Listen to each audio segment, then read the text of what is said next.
Bonjour à toutes et à tous, bienvenue pour ce nouveau Good Morning Market. En ma compagnie, la volatilité ce matin est réduite sur les contrats à terme, mais le reste de la journée pourrait nous réserver des surprises. On va avoir l'occasion de décortiquer tout ça.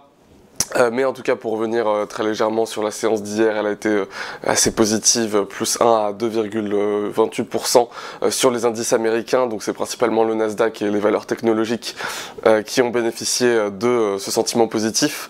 Ce matin, donc je vous le disais, la volatilité est réduite par rapport à ces performances qu'on a pu connaître hier. On est à peu près à moins 0,5% sur l'ensemble des indices américains. En Europe, on oscille entre moins 0,2 et moins 0,3% pour les différents indices. Ce sont des performances qui ont principalement été catalysées par un sentiment un peu plus négatif du côté de la séance de la PAC. Le Hang Seng a perdu moins 1,6% et le Nikkei 225 a perdu environ 1%. Cette nuit. La France sous-performe le DAX et l'Eurostoxx 50, elle est actuellement à moins 0,5%. C'est peut-être principalement en raison de la publication des résultats de Kering qui ont été quand même très mauvais. On a un chiffre d'affaires en glissement annuel, donc c'était pour le premier trimestre de cette année. Donc en glissement annuel, on a perdu 14% de chiffre d'affaires alors qu'une perte de 9% était attendue. Et c'est principalement à cause de Gucci qui a très mal performé. Je rappelle qu'on a déjà eu pour le premier trimestre les résultats de Hermès et de LVMH. Hermès avait gagné 7% de chiffre d'affaires sur la même période et LVMH en avait perdu seulement 3%. Donc voilà, Kering continue de sous-performer largement les autres entreprises du luxe français et pourrait bien se voir sanctionner au cours de la séance d'aujourd'hui. Si on revient un petit peu sur les États-Unis, on pourrait aujourd'hui avoir une séance qui serait un peu moins bonne que les précédentes. Pourquoi? Premièrement, Scott Bessent, le secrétaire au Trésor des États-Unis, a pris la parole hier et a annoncé que, étant donné la prise de parole de Trump sur un accord qui pourrait être trouvé avec la Chine, cet accord pourrait ne pas être trouvé dans les 2 à 3 ans à venir. Donc voilà, l'administration américaine continue un petit peu de jouer le chaud et le froid et c'est ce qui secoue un petit peu les marchés en ce moment. Et on l'a vu hier, les performances étaient allées jusqu'à plus 3, plus 4% pour les indices américains et finalement on a clôturé par exemple à 1 à 2% pour le S&P 500 et le Nasdaq. Donc on a eu une forte mèche de rejet suite à cette prise de parole.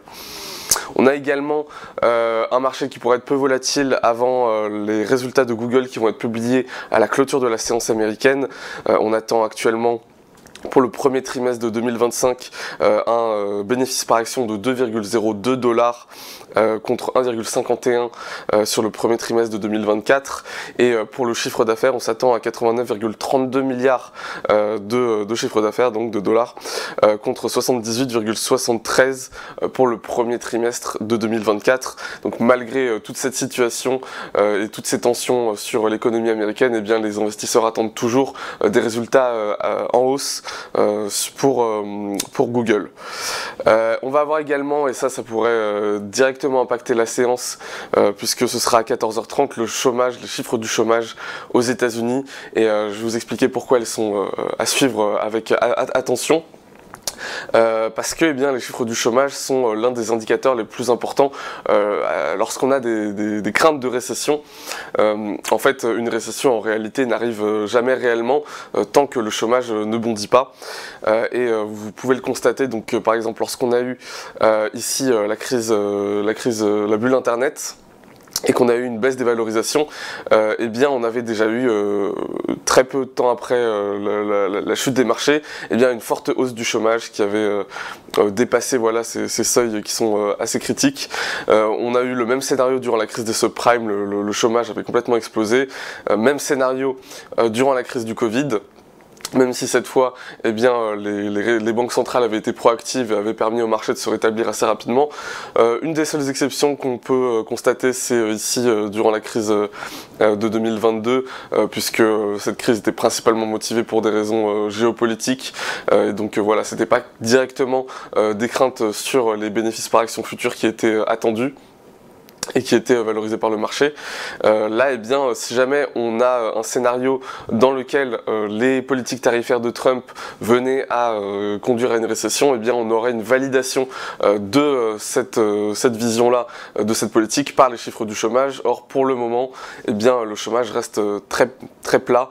On n'a pas de hausse significative et aucune hausse significative n'est attendue d'ailleurs durant la publication de cet après-midi, puisque on s'attend à une très légère hausse à 222 000 demandes initiales au chômage contre 215 000 précédemment. Concernant les autres événements macroéconomiques auxquels il va falloir être attentif, on a l'IFO en Allemagne, donc sur le climat des affaires pour le mois d'avril, ce sera à 10 h. On aura les commandes de biens durables. Pour le mois de mars, ce sera à 14 h 30, donc ça c'est pour les États-Unis. Également pour les États-Unis, les ventes de logements anciens à 16 h. Et pour finir, alors elle n'est pas sur le calendrier, mais je vous invite très fortement à la regarder sur le site de la Fed d'Atlanta. C'est le GDP Now, donc c'est le modèle prédictif du PIB de la Fed d'Atlanta qui devrait paraître aux alentours de 19 h, qui est également un des indicateurs qui provoque des secousses actuellement sur le marché. Voilà, c'est tout pour aujourd'hui, j'espère que l'émission vous aura plu, je vous invite à aimer la vidéo, à la commenter, et je vous donne rendez-vous la semaine prochaine. Au revoir.